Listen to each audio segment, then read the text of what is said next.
Hi friends, welcome to Tamil recipes channel. நாம் இன்றைக்கி சூப்பரான பாசிப்பருப்பு சாம்பார் எப்படி பண்ணுறதுன்னு பார்க்கலாம். எங்களோட சேனலை நீங்கள் ஃபஸ்ட் டைம் பார்க்குறீங்க அப்படின்னா சப்ஸ்கிரைப் பண்ணிவிடுங்க.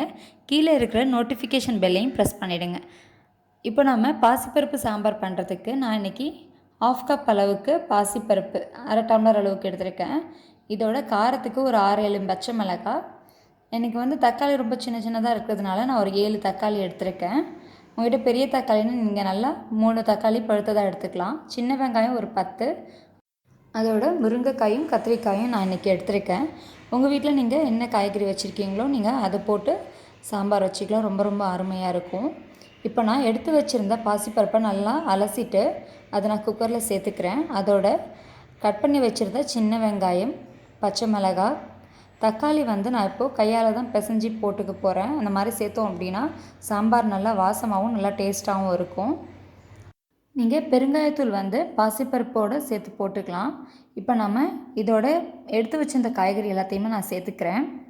இதுக்கு தேவையான சாம்பார் பொடி நம்ம சேர்த்துக்கலாம். சாம்பார் பொடியோட ரெசிபிஸ் ஆல்ரெடி எங்களோட வீடியோஸில் இருக்குது. நீங்கள் பார்க்கல அப்படின்னா நான் டிஸ்கிரிப்ஷன் பாக்ஸில் லிங்க் கொடுக்குறேன், பாருங்கள். சாம்பாருக்கு தேவையான அளவு உப்பு சேர்த்துக்கோங்க. உப்பு சேர்த்துட்டு தண்ணியும் சேர்த்துக்கோங்க. நான் தண்ணி ஒரு 2 டம்ளர் அளவுக்கு சேர்த்துக்கிறேன். இதோட 1 டீஸ்பூன் அளவுக்கு நான் மஞ்சத்தூள் சேர்த்துக்கிறேன். சேர்த்துட்டு குக்கர் மூடி போட்டு மூடி 3 விசில் விட்டு நான் எடுக்கிறேன். பாருங்கள், நல்லா காய்கறியெல்லாம் நல்லா சாஃப்டாக வெந்திருக்கு. சாம்பார் ரொம்ப சூப்பராக ரெடி ஆகிட்டு. இப்போது நாம் இதை தாளித்து எடுத்துக்கலாம். இப்போது தாளிப்பு கரண்டியில் 2 ஸ்பூன் அளவுக்கு நான் எண்ணெய் சேர்த்துருக்கேன். எண்ணெய் சூடாயிட்டு கடுகு சேர்த்துக்கிறேன். 1/4 டீஸ்பூன் அளவுக்கு வெந்தயம் சேர்த்துக்கிறேன். அதோட 1/4 டீஸ்பூன் அளவுக்கு ஜீரகம் சேர்த்துக்கிறேன்.